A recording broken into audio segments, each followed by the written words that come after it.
안녕하세요. 리치톡톡입니다. 네, 오늘도 제가 책 이야기를 좀 하려고 합니다. 오늘의 이제 이야기할 책은 이제 2030 미래 일자리 보고서라는 책이고요. 영어로는 The Robots Are Coming. 그래서 로봇가 지금 오고 있다. 이런 이야기입니다. 최근 제가 책을 이제 습관적으로 제가 이제 보게 된 건 2003년부터 제가 책을 보기 시작을 했고요. 책을 본 이유는 간단합니다. 저 이제 그때도 어린 나이였는데 성공을 좀 하고 싶었어요. 근데 성공하는 사람들의 공통적인 습관이 독서라고 하더라고요. 그래서 나도 성공하고 싶다. 그래서 이제 독서를 하게 된 거고, 이제 한 7, 8년 봤는데 잘 모르겠더라고요. 이게 뭐 저를 좀 성공하게 만드는지. 근데 지금 이제 제가 지금 책 본 지 17년 됐잖아요. 지금은 제가 명확하게 정말로 자신 있게 말씀드리겠습니다. 책이 지금의 저를 만들었어요. 그래서 아직도 뭐 정말로 부족한 게 많지만 혹시라도 이제 성장하고 싶으신 분은 책을 꼭 보시면 좋을 것 같고요. 이 책은 이제 제가 이런 부류의 책은 제가 몇 권 읽어봤어요. 그래서 어떤 로봇과 인공지능이 어떤 미래의 어떤 일자리에 대한 것들을 많이 앗아갈 거고, 이런 책들은 제가 많이 읽어봤는데, 그래서 이제 사실 그렇게 비슷한 책일 것 같아서 안 읽어보려고 했는데, 제가 이제 정말 좋아하는 분이 이제 피터 디아만디스라고 하시는 분이고, 이분이 이제 볼드라는 책, 그 다음에 어번던스라고 하는 책의 저자예요. 그 다음에 싱귤레리티 대학이라고 이제 굉장히 이제 미국에서는 이제 유명한 대학인데, 뭐냐면 이제 미래의 어떤 이런 그 싱귤레리티가 이제 특이점이라고 하는 거거든요. 그래서 뭔가 이런 4차 산업혁명 온갖 이런 기술들을 가지고 하는 일반적인 그런 대학은 아니고요. 그래서 여기에 이제 설립자이시기도 하고, 그래서 제가 이분 책도 좋아하고 너무 좋아하거든요. 그래서 이분이 근데 추천사를 써주셨어요, 이 책을. 그래서 이제 제가 그걸 보고 좀 봐야 되겠다 그런 생각을 제가 했고요. 보고 나서 역시나 좀 많은 도움이 됐다. 그래서 2020년대에는 정말 일자리에 대한 변화가 역사상 가장 많이 일어날 것 같아요. 그리고 당연히 이런 변화는 부동산 등에도 굉장히 많은 영향을 미치게 될 거라고 저는 보고 있고요. 그래서 이 책을 통해서 제가 얻은 이런 주요 내용들을 제가 공유를 좀 하도록 하겠고요. 자, 이 책이 질문하고 있는 건 뭐냐면, 지금 당신이 하고 있는 일이 10년 뒤에도 과연 유효한가? 그래서 어떤 직업도 안전하지 않다 이거죠. 그래서 기술적 실업, 즉 어떤 기술 발전으로 인한 실업이 21세기에 가장 큰 과제가 될 수 있다. 사회적으로. 저 역시도 굉장히 공감을 하고 있고요. 또한 이런 부분들이 사실 2020년대에 어떤 대한민국이 굉장히 저는 좀 굉장히 사회적으로 굉장히 시끄러울 것 같거든요. 그런 부분들의 이 기술적 실업이 굉장히 많이 큰 이슈가 좀 될 것 같고요. 그래서 지금 전 세계를 휩쓸고 있는 어떤 노동의 자동화의 어떤 쓰나미에 대비해서 우리는 각자 뭘 해야 되냐 이거죠. 그래서 이런 어떻게 보면 좀 무거운 주제를 이야기하고 있지만 사실 굉장히 중요한 주제이고, 이것들이 차츰차츰 다가오고 있는데 이것들 준비하시는 분들은 사실은 생각보다 그렇게 많지 않거든요. 그래서 이런 것들을 잘 좀 준비를 하는 차원에서 이 책은 꼭 좀 보셨으면 좋겠고요. 자, 지금 컴퓨터의 처리 능력이 지금 18개월, 거의 한 2년마다 지금 2배씩 증가하고 비용은 절반으로 감소하고 있죠. 자, 10년 뒤에 컴퓨터는요, 지금보다 10,000%, 즉, 지금보다 100배가 더 강력해질 거예요. 자, 지금 한번 생각해 보세요. 10년 전에 컴퓨터를 한번 생각해 보세요, 여러분들. 10년 전에 컴퓨터로 과연 뭘 할 수 있었는지. 지금의 컴퓨터, 아니면 지금 핸드폰을 할 수 있는 게 너무너무 많잖아요. 와, 저는 진짜 제가 이 이야기를 딱 보면서, 와, 지금보다 100배 더 강력한, 그죠? 10년 뒤에는 지금보다 제가 들고 다니는 핸드폰, 제가 사용하는 이 PC, 컴퓨터가 100배가 더 강력해진다는 거잖아요. 와, 진짜 이걸로 뭘 할 수 있을지 감이 진짜 상상이 안 돼요. 그리고 인터넷 속도도 지금보다 뭐 100배까지는 모르겠지만 엄청나게 빨라지겠죠. 그래서 세상의 모든 게 지금 다 완전 뭐 진짜 어마어마한. 그래서 과연 그때 그런 상상력을 좀 발휘를 잠깐 제가 해봤고요. 자, 이제 가장 위협받는 직업이 뭐냐? 이제 보험업자, 그 다음에 회계 사무원, 그 다음에 도서관 사서, 화물 운송 대리점, 전화 판매원, 그 다음에 행정직 직원, 은행 대출 담당자, 그 다음 보험회사 직원, 스포츠 심판, 그 다음에 전화 교환원, 매장 영업사원, 식당 웨이터, 요리사, 부동산 중개업자, 슈퍼마켓 계산원, 비서, 접수원, 안내원, 택시 운전사, 트럭 운전사, 그 다음에 배달원, 관광 가이드, 치과 기공사, 약국 보조원, 도축업자, 법률 사무원, 회계사, 뭐 어떻게 보면 위협이 안 받는 직업이 정말로 별로 없죠. 예, 그래서 자, 이런 직업이 만약에 없어지는 세상이 오게 된다라면 이런 세상이 지금 오고 있는데 과연 이런 일을 하시는 분들은 과연 뭘 먹고 살아야 되냐 이거죠. 예, 어떤 일을 해야 되는지. 자, 앞으로 이제 어떤 직업이 살아남느냐라고 이야기를 하냐면 설명하기 힘든 직업이 살아남는다라고 이야기를 합니다. 그래서 미래에는 신기술을 가장 잘 이해하는 사람이 성공하는 의사가 될 것. 자, 저는 이 이야기를 보면 저도 평상시에 저도 이제 가지고 있던 생각인데요. 자, 예를 들어서 내가 부동산을 하건, 내가 의사건, 아니면 내가 뭐 법률 일을 하건, 내가 변호사를 하건, 이제는 뭐다? 이제는 신기술을 가장 잘 이해하고 이거를 내가 잘 활용하는 그런 사람이 그 분야에서 성공을 한다는 거죠. 저는 정말 이 이야기에 엄청난 공감을 합니다. 네, 그래서 여러분들이 현재 지금 어떤 일을 하고 계시더라도 이 여러분들 하고 계신 그 분야에서 과연 내가 앞으로 이 신기술 하면 빅데이터, 인공지능, 뭐 여러 가지 자동화 기술 이런 것들이 있잖아요. 로봇. 그래서 이런 것들을 정말로 이해하고 잘 활용을 하실 수 있어야 돼요. 예, 그래야 여러분들이 성공하는 그런 인생을 살고 저는 더 좋아질 걸로 봅니다. 그래서 지금부터라도 여러분의 어떤 이런 분야에서 신기술을 적극적으로 배우고 도입을 하시면 좋을 것 같고요. 자, 알고리즘과 로봇은요, 뭘 잘하냐면 반복적이고 예측 가능한 이런 작업을 사람보다 훨씬 잘해요. 네, 그래서 만약에 내가 하는 일이 반복적으로 예측 가능하다. 네, 뭔가 루틴이 있다. 반복된다. 그럼 뭐예요? 아, 이거는 반드시 로봇이나 인공지능이나 자동화 기술이 내 걸 뺏어가겠다. 그리고 그걸 뺏어갈 때 내가 이 기술을 잘 활용해서 내 업무에 잘 활용하면 되는 거죠. 자, 그리고 진짜 이게 무서운 게 뭐냐면 인공지능과 클라우드 이 컴퓨팅이 로봇가 다른 로봇의 경험을 학습할 수 있게 해줘요. 와, 이거 진짜 와, 이거는 뭐냐면요. 이렇게 로봇들이 서로 끊임없이 학습을 하는 거죠. 그리고 이거를 서로 공유하는 거예요. 사람으로 따지면 저는요. 그러니까 제가 책을 보고 다른 사람한테 이제 조언을 듣고 강의를 들으면서 제가 학습을 하는 거잖아요. 네. 그러면서 제가 업그레이드가 되는데 인공지능과 이 클라우드 컴퓨팅 로봇은 뭐예요? 자기네들이 그냥 서로 끊임없이 실시간으로 배우는 것들을 계속 이걸 학습하는 거예요. 그리고 이거를 까먹어요, 안 까먹어요? 안 까먹어. 사람은 까먹잖아요. 저도 책을 이렇게 뭐 정말 많이 보지만 한 달, 1년, 한 달만 지나도요. 제가 책을 읽었던 거 내용이 반 이상 사라집니다. 정말 많이 까먹어요. 근데 이런 자동화 기술이나 로봇, 인공지능을 까먹어요? 안 까먹어요. 예. 정말로 이게 무서운 거죠. 정말 정말 무서운 거죠.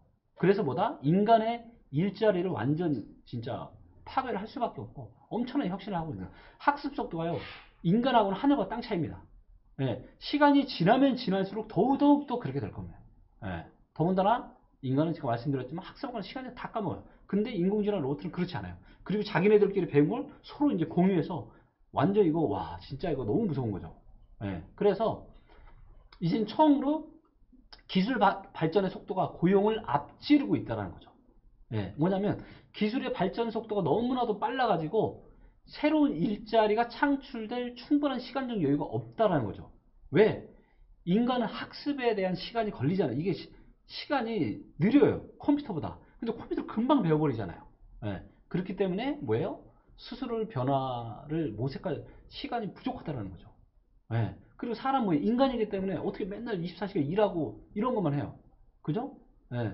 맛있는 거 먹기도 하고 때로는 또 스트레스 받으면 또 술도 한잔 마시고 놀기도 하고 예. 가끔 게으름도 피우고 또 건강관리 위해서 운동도 해야 되고 이런 거 다 해야 되는데 로봇과 인공지능 뭐예요? 24시간 학습하고 일만 하고 그러니까 이게 완전 이게 따라갈 수가 없는 거죠. 예. 정말 정말 무서운 세상이에요. 자, 그래서 결국에는 많은 일자리를 인공지능과 로봇가 다 앗아갈 건데, 예, 이런 일자리 감소가 정말 무서운 게 뭐냐면 소비 위축으로 이어진다는 거죠.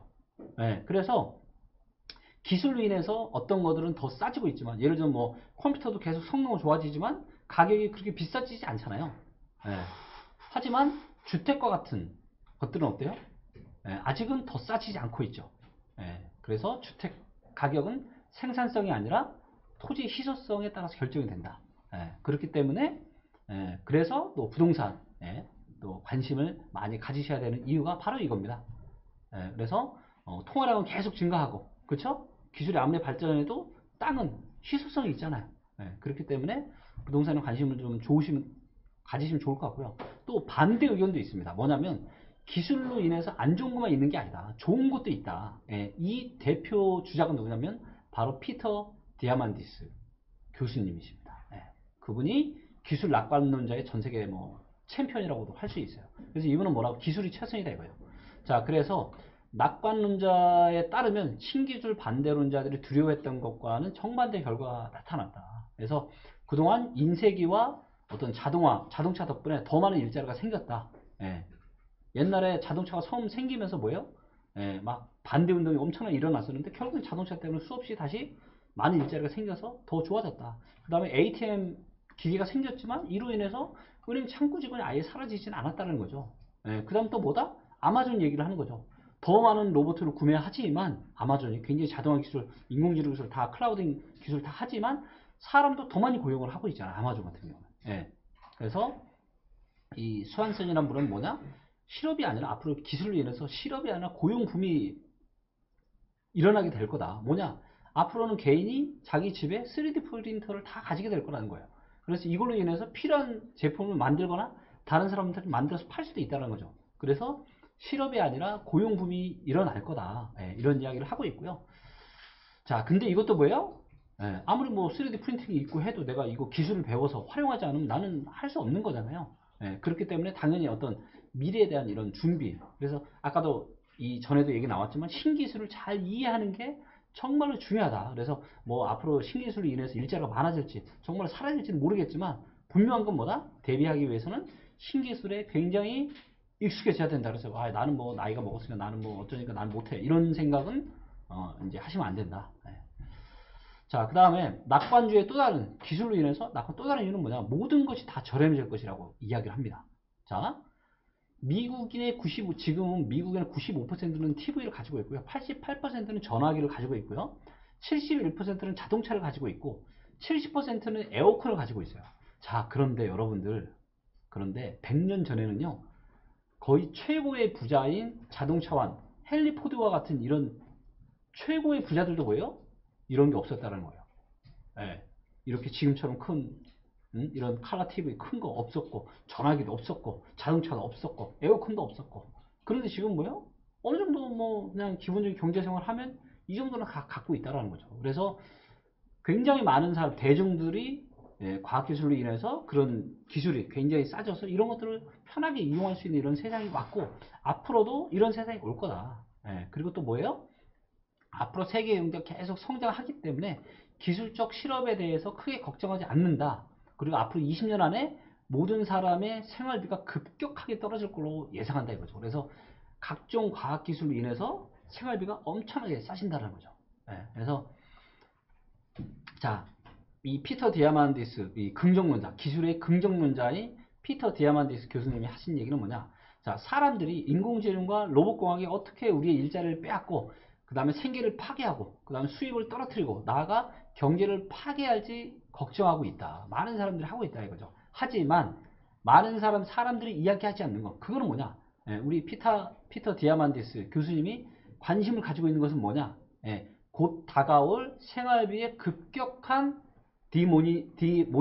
모니타이제이션. 그러니까 돈이잖아요. 그러니까 돈이 아닌 거죠. 그래서 탈수익화 현상이 없어서 생활비가 엄청나게 지금 떨어질 거라고 이야기를 하는 거죠. 그래서 우리의 어떤 기본적인 욕구를 충족하는 데 드는 비용이 점점점 저렴해질 거다. 그리고 이런 새로운 기술 덕분에 기본 생활비는 엄청나게 떨어져서 결국에는 제로에 가깝게 수렴하게 될 거다. 이런 이야기를 하고 계시는 거죠.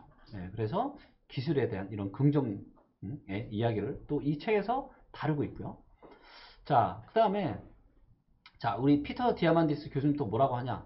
제한된 도시 공간으로 인해서 주택 가격이 계속 오를 거라는 어떤 논픽션 작가이자 미래학자인 마틴 포드. 그러니까 마틴 포드라고 하는 분은 이제 제한된 도시 공간이 제한되어 있으니까 거기에 살고 싶은 사람은 많은데 공간이 제한되어 있으니까 도시의 주택가격이 계속 오를 거다. 이렇게 이제 주장을 하고 있는데 피터 디아만디스 이 교수님은 거기에 반박을 하는 거죠. 왜? 왜? 자, 주택 가격을 결정하는 주요한 원인이 뭐예요? 그거는 바로 위치의 중요성. 예, 그래서 직장과 얼마나 가깝냐, 직장과 근접성이, 예, 근접성이 굉장히 중요한데, 예, 그런데 이게 뭐예요?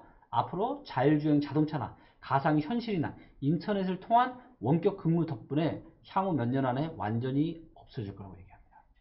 네, 아마도 이게 당장 뭐 5년 안에는 쉽지 않겠지만 10년이나 20년에는 저는 엄청난 변화가 있을 거라고 생각하고요. 자, 그리고 자, 저는요, 뭐냐면 저는 제 생각보다는 정말 이제 제가 정말 전 세계 천재 중에 천재라고 할 수 있는 이런 피터 디아만디스 같은 이런 교수님의 생각을 저는 존중해요. 왜? 이분들은 저보다 훨씬 더 똑똑하고, 예, 제가 지금 보는 것보다 훨씬 더 많은 것들을 보고 있거든요. 결국에는 사람, 제가 지금 안경 쓰지, 이 안경 쓰고 저는 이 세상을 보고 있잖아요. 근데 누구나 자기가 세상을 보는 이 안경이 있어요. 근데 제가 쓰는 안경보다는 피터 디아만디스 교수님이 쓰는 세상을 바라보는 안경이 저는 훨씬 더 미래를 바라보는 안경이 더 정확하다고 보고 있고, 그러니까 저는 제 생각보다는 그 교수님의 말씀을 저는 훨씬 더 믿거든요. 그래서 자, 여러분들, 지금 이제 부동산 가격이 앞으로 10년에서 20년 사이에는 엄청난 변화가 있을 수 있는 가능성이 저는 꽤 있다고 봅니다. 왜? 피터 디아만디스 교수님 그렇게 이야기를 하고 계시거든요. 자, 높은 주거 요인을 유발하는 요인을 생각해보라 이거죠. 답은 매우 간단하다. 뭐예요? 바로 위치라는 거죠. 위치. 자, 그런데 이제는 자율주행차가 우리를 직장에 내려다주고 집으로 태워다주는 거예요. 그리고 이걸 나 혼자가 아니라 여러 명이 같이 해서 같이 타고 같이 올 수도 있는 거고. 그래서 미래에는 뭐예요? 바로 직장 근처에 살 필요가 없다는 거죠. 왜? 내가 운전할 필요도 없고, 그 다음에 안전에 대해 걱정할 필요 있어요, 없어요? 없죠. 그러니까 차라는 공간이 완전 바뀝니다, 여러분들. 지금의 뭐 운전대 있고 이런 공간이 아니라 자동차가 뭐예요? 도서관도 될 수 있고, 식당도 될 수 있고, 뭐 잠자는 공간도 될 수 있고, 다 될 수가 있는 거예요. 네. 그렇기 때문에 뭐예요? 트래픽 때문에 왔다 갔다 하는 일이 그렇게 불편하지 않다. 그리고 지금은 교통 체증이 많죠. 왜? 대부분의 사람들은 자기 혼자 차 타고 다니는데, 그러니까 이제, 근데 만약에 자율주행차가 되면 어떻게 돼요? 예, 차를 소유할 필요가 없는 거죠. 바로 그냥 핸드폰으로 불러서 하게 되고, 예, 그 다음에 우버나 이런 데들이 자율주행 기술을 결합을 해서 하게 되면 굉장히 저렴하게 가격을 매길 수가 있고, 그리고 이게 뭐 예를 들어서 제가 뭐 저녁에 술 한잔 먹었다. 그래도 뭐예요? 그래도 그냥 제가 차 갖고 다닐 필요도 없이 그냥 바로 이제 불러서 그냥 가는 거죠. 예, 자율주행차 불러서 가고 거기에 또 누가 있으면 자율주행차 또 데리고 가고. 예, 그렇기 때문에 앞으로는 차를 소유할 일이 그렇게 지금보다 훨씬 더 줄어들 거다. 이거에 대해서 뭐 반박하신 분들도 많지만 결국에는 저는 그런 세상이 더 확률이 많다고 보고 있고요. 자, 그렇다면 교통체증이 지금보다 훨씬 더 작아질 겁니다. 그러니까 차가 그렇게 많이 필요가 없어질 거예요. 예, 그리고 또 뭐예요? 나중에는 플라잉카 이런 거 충분히 나올 수 있고요. 그렇기 때문에 어떤 지금처럼 A라는 지점에서 B라는 지점으로 이동하는데 지금처럼 시간이 많이 안 걸리고 이 거리가 시간이 굉장히 많이 단축이 될 거라는 거죠. 예, 그렇기 때문에 뭐다? 예, 점점 더 많은 사람들이 도시를 떠나서 교외로 이주를 할 거다 이거죠. 그리고 집값은 내려갈 것이라고 예측을 하는 겁니다. 게다가 뭐예요? 가상현실이 당신의 집 위치를 더더욱더 무의미하게 만들 거라고 이야기하죠. 왜? 가상현실이 되면 뭐예요? 자, 이거는 지금 여러분들이 진짜 뭐 좀 와닿지 않을 수도 있지만 저도 이제 이런 책을 많이 보다 보니까 저는 이제 많이 좀 이런 거에 대해서 좀 진지하게 고민을 많이 해봤는데 이제는 뭐예요? 헤드셋 쓰고 가상현실의 사무실에서 만나서 일을 하는 거예요. 왜? 이런 사무실이 필요가 없는 거예요. 그냥 각자 집에서 가상현실 헤드셋 쓰고, 뭐, 가상현실 헤드셋 침대에 누워가지고, 거기에서, 근데 가상 공간에서 만나서 일을 하는 거예요. 지금, 오프라인 공간에서 일을 하듯이. 근데, 이런 세상이 저는 분명히 지금, 그게 10년이 될지, 20년 뒤가 될지, 온다라는 거죠. 그렇기 때문에, 그때가 되면 뭐예요? 굳이 뭐다? 예, 내가 집이 뭐 회사라는 공간 자체가 사이버에 있는데 굳이 내가 직장에 무슨 의미가 있어요. 그렇죠? 그렇기 때문에 여러분들 이거는 제가 하는 얘기가 아니고요. 정말로 전 세계 천재 중에 천재이신 이런 분들이 하는 이야기입니다. 이런 분들은 귀담아 드려야 돼요. 내 생각대로 뭔 소리야? 그렇지 않아. 내 생각은 중요하지 않습니다. 저는 그렇게 생각해요. 정말 이렇게 앞서가신 분들의 이런 이야기들을 귀담아서 다가오는 큰 미래를 준비를 좀 할 필요가 있다고 저는 보고 있고요. 그래서 뭐다? 집에서의 재택근무가 일상화 될 거다. 나중에는. 그리고 또 뭐예요? 로봇이랑 3D 프린트 덕분에 건축비도 훨씬 절감이 될 거라는 거죠. 이거 관련해서도 제가 예전에 블로그에 글을 올린 적이 있는데 건축비가 지금보다 엄청나게 저렴해지는 거예요. 예, 시간도 빨라지고 집을 만드는데. 예. 그리고 이제 우버가 자율주행차 서비스를 온전히 제공하게 되면 교통비가 완전 급락을 할 거라는 거죠. 예. 자, 오늘날 식료품비의 70%가 운송과 저장, 포장 비용이라고 합니다. 하지만 빠른 5년 이내에 자율주행 트럭으로 이걸 수송하고 보관과 포장을 로봇화가 하게 돼요. 그럼 뭐예요? 70%를 차지하는 이 비용들이 훨씬 더 줄어들겠죠. 예. 그러면 식료품비가 낮아지는 거고 아까 이야기한 것처럼 뭐예요? 예, 생활비가 거의 제로에 수렴하는 아주 저렴해진다는 거죠. 그로 인한 혜택이 모든 사람한테 간다라는 거고요. 자, 요거는 이제 제가 이제 갑자기 글을 쓰다가 이제 든 생각인데 나중에 이제 자율주행차가 다니게 되고 그리고 교통체증이 많이 없어지게 되잖아요. 지금보다 훨씬 줄어들면 그러면은 굳이 지하철이나 GTX 이제 정부의 GTX 지금 추진하고 있잖아요. 근데 이 GTX가 뭐 빨라도 제가 보기엔 2020 뭐 6, 7년 그죠? 26, 7년, 2030년 뭐 GTX A, 뭐 GTX B나 C는 뭐 아직도 모르고 2030년 대나 돼야 뭐 현실화 될 수 있는데 그때 가면은 저는 이런 자율주행차 기능이 상당히 지금 저는 많이 활성화가 될 거라고 보고 있는데 자 자율주행차가 되면 뭐하러 불편해서 GTX 타고 다니겠어요? GTX는 지하에 엄청나게 많이 내려가야 되는 거 아시죠? 예. 그래서 뭐예요? 지하철 들어가서 밑으로 내려가는데 시간 걸리죠. 또 움직이고 또 올라오는데 시간 걸리죠. 근데 교통 체증도 없고 사고 날 이유가 있어요 없어요? 자율주행차 시대가 되면 사고 날 이유가 없어. 근데 뭐하러 GTX 타고 다녀요? 비슷비슷하다라며. 그래서 저는 뭐다? 저는 저 같으면은 뭐 자율주행차를 이용할 일이 훨씬 더 많을 것 같은데 그렇기 때문에 사실 이 GTX 사업이 저는 좀 걱정이 돼요. 왜냐하면 국가에서 지금 엄청난 예산을 들여서 하는 거잖아요. 어마무시한 예산을 들여서 하는 사업인데 이게 이제 먼 미래의 기술까지 감안을 해서 하면 좋았을 것 같은데 아마도 어쩌면 이게 지금 생각하는 이런 사업 타당성이 뭐예요? 예, 짓는 이 비용들 들어가는 공사 비용이나 이런 거 뭐 이런 유지 비용 대비해서 사실 사람들이 이용을 해줘야 어찌됐건 들어가는 돈 대비해서 뭐 단돈 100원이라도 플러스가 돼야 이거를 하는 게 의미가 있는 거잖아요. 근데 만약에 사업 타당성을 검토할 때 만약 그걸 하지 않았다면 제가 보기엔 아마 자율주행차는 전혀 검토가 안 되었을 것 같거든요.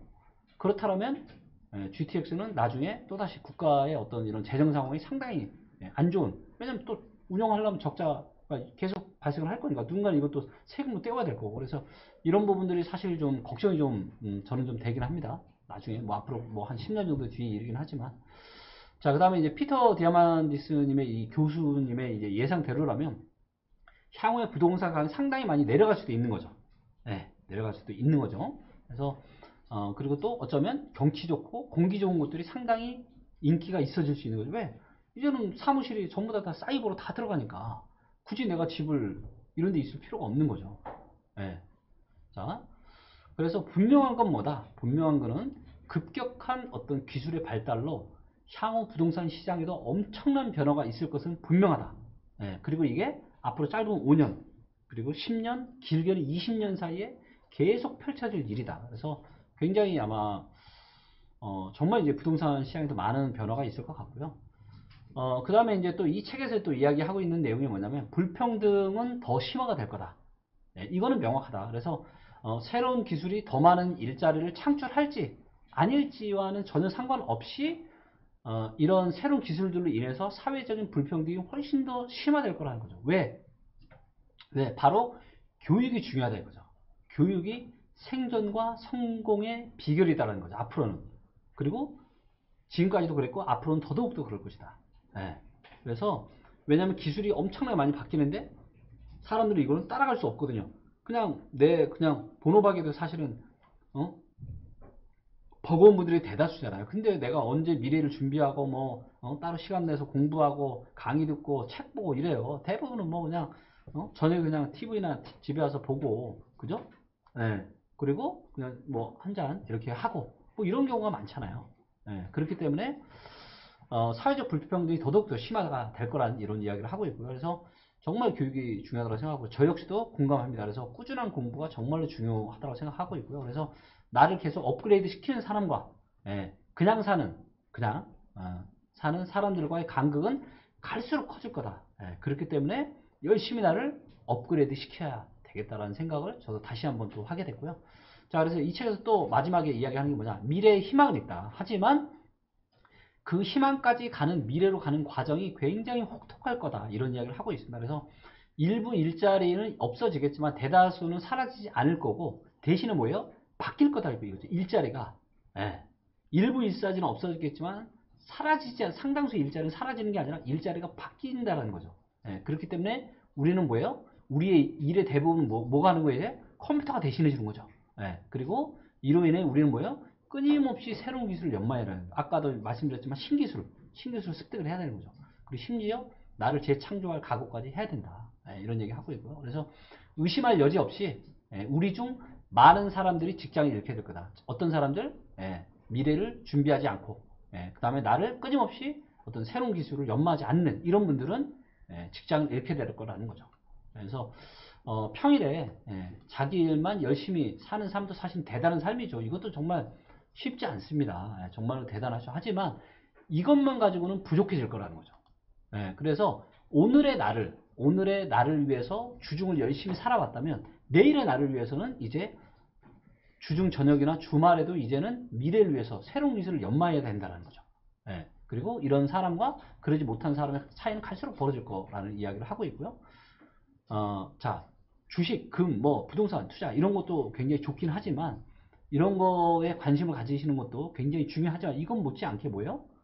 나에 대한 투자, 내 스스로에 대한 투자를 정말로 하시는 게 앞으로는 훨씬 더 정말 중요한 세상이라는 것을 저도 다시 한번 느꼈고요. 그래서 더 자동화된 세계로 이행하는 과정은 굉장히 가혹할 거고 많은 선진국에서 우리가 최근에 본 것보다 훨씬 더 잦은 사회적 동요가 일어날 거다. 저 역시도 이런 부분 굉장히 공감하고 있고 특히나 한국에서도 이런 일이 2020년대에는 굉장히 많이 일어날 것 같아요. 사회적 갈등이 정말 어마무시할 것 같습니다. 그래서 어떤 이런 단기적으로는 기술적 실업이 그러니까 이런 기술적 실업이 다가오는 거니까 단기적 어떤 이런 문제라고 보고 있는 거거든요. 근데 이게 자칫 잘못하면 이게 장기적으로 사회적인 재앙이 될 수 있다는 거예요. 그래서 이런 것들을 하루빨리 어떤 사회적으로 교육적으로 빨리 해결책을 마련해야 된다는 거죠. 그러지 않을 경우에는 자동화와 어떤 기술 전반에 대한 반발이 거세어져서 우리 경제에 악영향을 미칠 거라고 이야기를 하고 있습니다. 그래서 2020년대와 30년대에는 이 반로봇화 운동이 일어날 가능성이 상당히 크다. 이런 이야기를 하고 있고 그래서 당분간 이게 한 10년이 될지 15년이 될지는 모르겠지만 상당한 기간에는 뭔가 상당히 좀 이런 어떤 반로봇화 운동, 반자동화 운동 이런 일들이 굉장히 많이 일어날 거라고 이야기를 하고 있고요. 참 저는 이제 이런 부분들이 굉장히 좀 걱정스럽습니다. 그래서 자율주행차로 인해서 없어질 직업이 사실 눈에 뻔히 보이잖아요. 근데 그러면 이런 거는 확정으로 다가오고 있는 지금 미래인데 그러면 그렇다면 현재 일을 하고 계신 분들이 다른 일을 할 수 있게끔 지금부터 사실은 준비를 시켜서 교육을 해야 되잖아요. 근데 사실 이게 현실적으로 쉽지 않은 일이죠. 어떤 교육을 할지, 그죠? 또 누가 교육할지, 또 비용은 누가 댈지. 왜? 뭔가 사회가 너무 빠르게 바뀌다 보니까 이것들을 교육할 수 있는 사람도 그렇게 많지 않은 거죠. 그래서 참 정말 걱정이고요. 그리고 이런 것들은 누가 할 수 있는 것도 아니고 국가적인 어떤 차원에서 미래를 해야 되는데 사실 국가 입장에서도 지금 현안 해결을 하기에도 지금 사실 굉장히 버겁잖아요. 그래서 참 저는 이런 것들이 상당한 좀 걱정이 좀 되는 그런 부분이 있고요. 세상은 너무나도 빠르게 변하고 있는데 대부분의 어떤 사람들은 이 속도에 발맞춰서 따라갈 수가 없다라고 봅니다. 저도 지난 8년을 제가 정말 거의 주말도 없이 계속 책 읽고 따라가려고 하는데요. 저도 사실 버거운 부분들이 있거든요. 정말 버거운 부분들이 있습니다. 인간이기 때문에. 근데 아까도 말씀드렸지만 뭐예요? 로봇은 자기도 빨리 배우는데 자기들끼리 배운 걸 서로 교환해서 더 빨리 배워버린단 말이에요. 까먹지 않고. 그러니까 이게 따라갈 수가 없는 거죠. 그래서 어떤 기술의 기하급수적인 어떤 발전이 현실에 오는 게 언제냐? 2020년대부터 완전 쓰나미처럼 지금 몰려온다라는 거죠. 그래서 이로 인한 엄청난 지금 혼란이 예상이 됩니다. 그리고 특히나 어떤 저출산, 고령화의 저주가 한국은 본격적으로 이제 시작이 되는 해잖아요. 예, 그래서 이로 인해서 어떤 저출산 고령화와 어떤 로봇화커밍, 그래서 로봇과 인공지능이 만들어내는 어떤 일자리의 뭐 이런 축소, 이런 문제들로 인해서 한국 사회는 굉장히 엄청난 혼란과 갈등이 앞으로 저는 생겨날 거라고 예상을 좀 하고 있습니다. 그리고 이제 과거와는 달리 새로운 일자리가 생겨나기도 전에 지금 수백만 개의 일자리가 순식간에 사라져버릴 정도로 기술이 지금 빠르게 발전하고 있고요. 그래서 지금 이제 미국과 유럽의 다국적 기업들은 먼 곳에 있는 노동자들 대신에 시장과 가까운 곳에 제조 공장을 세우고 로봇으로 노동력을 대체하고 있어요. 예. 그리고 이제 인간 근로자가 그렇게 많이 필요하지가 않습니다. 그러면 인간 노동자들이 일하는 중국 공장에서는 이 사람들이 그냥 엄청난 사람들이 몇 주 해야 되는 일을 독일 바바리아 공장의 자동화 공장 5시간 만에 해내는 거예요. 5시간 만에. 와, 그러니까 이게 기업들이 이걸 안 할 수가 없는 거죠. 예. 그래서 뭐다? 진짜 정말 여러분들 중요한 얘기인데. 그래서 뭐예요? 기계와 로봇이 이제는 무역에도 손을 뻗치고 있는 거예요. 무역에도. 자, 노동 비용이 줄어드는 거죠. 왜? 다 로봇가 하니까 사람이 많이 필요 없고. 그래서 뭐예요? 이제는 만드는 사람이 중요한 게 아니라, 왜 만드는 로봇가 만드니까 소비는 로봇가 안 하잖아요. 그래서 이제는 소비자들이 중요한 세상이 왔다. 그리고 이 소비자들은 어디에 있다? 선진국에 있다. 그래서 이제는 뭐다? 생산을 이전까지는 해외에서 많이 했는데 앞으로는 어떻게 된다?